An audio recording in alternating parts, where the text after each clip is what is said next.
Now, to name alkanal or alkanone, first know their formulas. The general formula for alkanals is this. Y for alkanone is this. So there's something we call the carbonyl carbon. Any carbon you see doubly bonded to oxygen, we call it carbonyl. Carbonyl. Don't confuse that with carboxyl. This is carboxyl. This is the carboxyl group. Now, whenever you see a carbonyl carbon bonded to an alkyl group and hydrogen, then we have aldehyde. This is it, aldehyde or alkanal. They are the same. While if the carbonyl is bonded to two alkyl group, whether they are the same alkyl or different, we have ketones, or you call it alkanone. Alkanone is the same as ketone, and this is the general molecular formula. So now let's take, for instance, if you have CH3, C double bond O, H. Since you have noticed that we have a carbonyl A bonded to hydrogen and another alkyl group, then this is going to be alkanal. And to name them is very easy. You already know the Greek prefix, the meth for 1, the eth for 2, and the prop for 3, and so on. So when you have 2 carbon in your alkanal, so it is going to be what? Just change the ALK to the prefix. If you're having 2 carbon, that's eth, so it's just going to be what? Eth anal. If it's 3 carbon, it's going to be prop, then anal, and so on like that. So for this, we're having just 2 carbon, so that is what? Ethanol. You can equally have something like CH3, CH2, then C double bond O, then bonded to hydrogen. So since we're having 3 carbon, the 3 carbon is what? Prop, so it's going to be propanol, and so on like that. So the same thing for ketones. So for ketone, we'll be having something like CH3. The least member is the first member will be this. Since we're having 3 carbon, and to call it what? Alkanone, sorry. So the ALK represents the number of carbon that we have. So since we're having 3 carbon here, it's going to be prop. So that will be prop. Okay, then you put anone to end it. So we have propanone. And another name for propanone is just simply acetone. So they also call it acetone. So another example we can have for this is this. We can have butanone. Now for butanone, we can have it this way: CH2, CH3. Since we're having 1, 2, 3, 4 carbon, it's going to be butanone. Now, if you want to draw butanone, of course, the carbonyl must be between 2 carbon. And since but is 4, then 4 carbon, right? So it's either going to be between the first and the third, or if you are, putting it around A, it's going to be around A, and this will be CH2. So you don't need to be saying butan2-one because it will definitely fall at carbon 2. And you don't need to say propan2-one as well because definitely it will fall at carbon 2. So you don't need to put all that. But we start getting pents like pentanone. Let's look at the structure for that. So we can have something like this for pentanone. So just make sure that the carbonyl is between 2 carbon. So then you have so we can have this first structure for that. So now we can also have another one that's different from the first one, something like this: C double bond O, CH2, and CH2 3. So when you check the nomenclature, it is containing a carbonyl group. This also is containing a carbonyl group and 2 alkyl groups, and this also is having 2 alkyl groups. So it satisfies the structure for alkanones. Now, since there are 5 carbon altogether, it will be pentanone. But that one represents the carbonyl. That's what gives its own ending. Now, why is the position of that carbonyl along the carbon chain? So you remember, when you number from here, it's going to be 1, 2, 3, 4, 5, and when you number from here, 1, 2, 3, 4, 5. So you always pick the one with the least numbering. So this is going to be what? on. That is the on, which is the carbonyl, is at carbon 2. Now for this, whether you name it, you number from the left or from the right, you also always get the same numbering, and that's 3.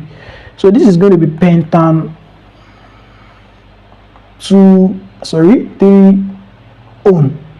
So it's not very difficult to name. So just make sure that you specify the position of that functional group, which is the on C double bond O. Now for alkanal, you don't need to specify anything because it will always be at the first carbon. Okay, so the functional group will always be named first, and it's not bonded to another carbon from the right, so it will always be hydrogen. So whenever you want to write any structure for that, probably you want to write pentanal. Pentanal will simply just be 5 carbon. So just first draw 4 and then draw C double bond O H. So this will be what? Pentanal. Very easy. Just make sure that it's ending with this, and you always count the carbon together with the other ones to get the desired number of carbon you want to get. Now naming them are very easy and they are almost the same, so that's why I group the two compounds together. Now let's say for instance you have the compounds CH3, CBr, hydrogen, CH2, and C double bond OH. Now to name this compound, you always start your numbering from the functional group. If you start from here, obviously the substituent will be having the least number, but when you start from here, it will be having a higher number. So normally we are supposed to pick the small number, but the priority is given to the functional group A, and the name would be when you number from A, because I'm going to be picking this, so it will be what? 3-bromo. You will always separate number and letter with hyphen. 3-bromo, then the parent name will just be 1, 2, 3, 4 carbon, that is butanal. 3-bromo butanal. Okay, so that's how you always name them. Then we have something like CH3, and it's having like a methyl group, and C double bond OH. So this should just be 1, 2, 3. So that would just be 2-methyl propanal.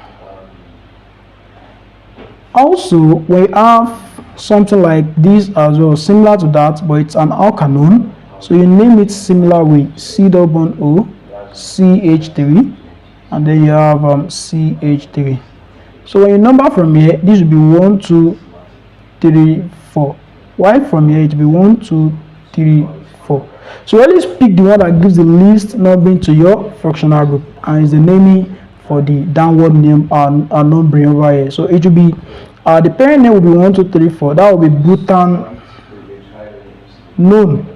So you indicate the position of your methyl, and that's 3-methyl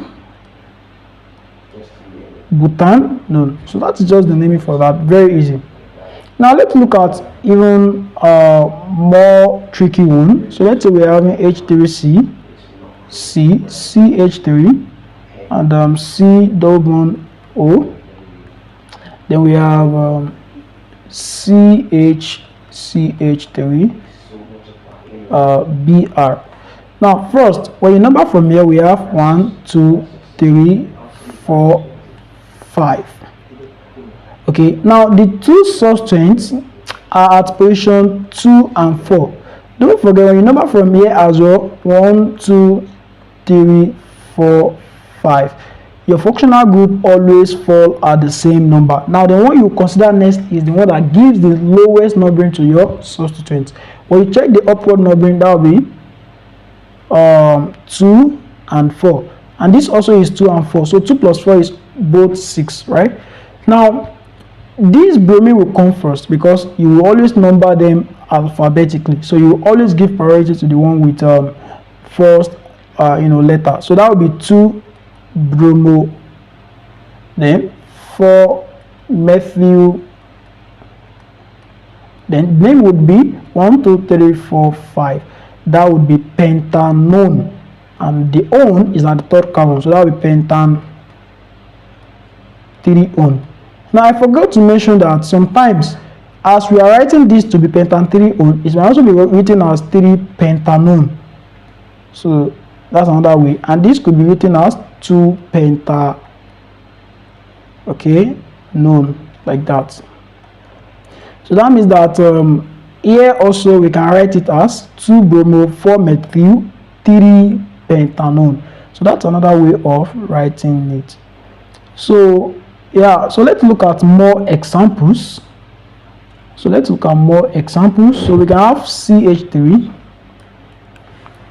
We can have CH3, then CH, Cl, CH2, C double bond O, and CH3. So you always number, and obviously the lowest numbering to your functional group will always be at this downward numbering. When you number from here, this will give it 4. So you don't want that, so we always go with this downward numbering. So the 4th carbon contains your substrate, so that will be 4-chloro. 4-chloro, 1, 2, 3, 4, 5. So that's pent. Pentan 2-one, or 4-chloro 2-pentanone. 4-chloro 2-pentanone. So that's how you name them. Now let's look at one more example. So say for instance we're having CH3 and then carbon to hydroxide and hydrogen. Then you have your functional group in the middle. Then CH3, CH3, CH3. Now to name this, your functional group obviously is at the middle. So if you number from here, 4, 5, or 1, 2, 3, 4, 5, it will still give the same number to your functional group. But which numbering are we going to follow? If you follow this downward numbering, it won't give you the correct answer. 4, then 2-dimethyl, 2-hydroxy. You're not look correct now. Okay, so when you follow this downward numbering, I think that should give you the correct answer, because when you check for the two, let's first circle out our substituents. This is the first substituent, second substituent, and the third substituent. Now, if you follow this downward numbering, the substituent will be at carbon 2, right? If you follow this, so it will be 2 plus 2. Therefore, this also it will be 4. So don't forget, this will be our substituent. So then plus 4. So that altogether will be 8. Now we follow this upward numbering. The 2 will be at carbon 4. So that will be 4 plus 4. And this will be at carbon 2. So this will give us 10. So that means that this upward numbering is bigger than the downward numbering. So we are going to be following the downward numbering, since that gives the smallest number to our substituents. So and that will give us 2,2-dimethyl. Now M comes before H, and we are going to be numbering them alphabetically. So we'll first number our hydroxyl first. So and it's at carbon 4 when you use the downward numbering. So that will be 4-hydroxyl 2,2-dimethyl. Okay, now pentan 3-one, or you write all this, then you say 3-pentanone. So that's just how you number them. So it's not really a very hard stuff to do. Just make sure that you put. Now sometimes you may have more than one functional group. When you have something like this, so how would you number something like this? Okay, well, let's make this OH first. Then we have Br. Then we have C double bond O, CH3. Now I want you to realize that whether you number from here or you number from here, your functional groups will always be at carbon 2 and 6. So if you start from here as well, you get 2 and 6. Now which one will give the lowest numbering to your functional group? It is the one from here. So when you number from here, we have 1, 2, 3, 4, 5, 6, 7. So your functional group are just hydroxyl and bromine. Okay, so when you number from here, from this direction, we have 5. the two of them are at position 5. 5 plus 5 is 10. But when you number from this direction, you have carbon 3. So the two of them are carbon 3. So that will be 3 plus 3, that's 6. So you follow this numbering over here. Now when you do that, you have B comes first. So which one are we following here? So that will be 3 bromo, then 3 hydroxyl, 3 hydroxyl, and now you now name, the whole compound. Now that's 1, 2, 3 up to 7. That's heptane dash. The 2 position we have the carbonyl, and at the 6th position we have the carbonyl as well. So that will be 2,6 dione. That is the O. No, it's not supposed to be heptanone or heptane 2-one. Because you're having 2 of them, that will be dione. So that will be heptane 2,6 dione. So, and that is how you always name your ketone. So I would make a general video where I'm going to be compiling some practice questions on general nomenclature of organic compounds, alkane, alkynes, alkanone, and the likes, so that we're going to be playing with. So but this is just the basic things that you need to know about the naming of alkane and alkanal and alkanone. So thank you very much for watching. So share with your friends and make sure you give this video a thumbs up and subscribe to this channel.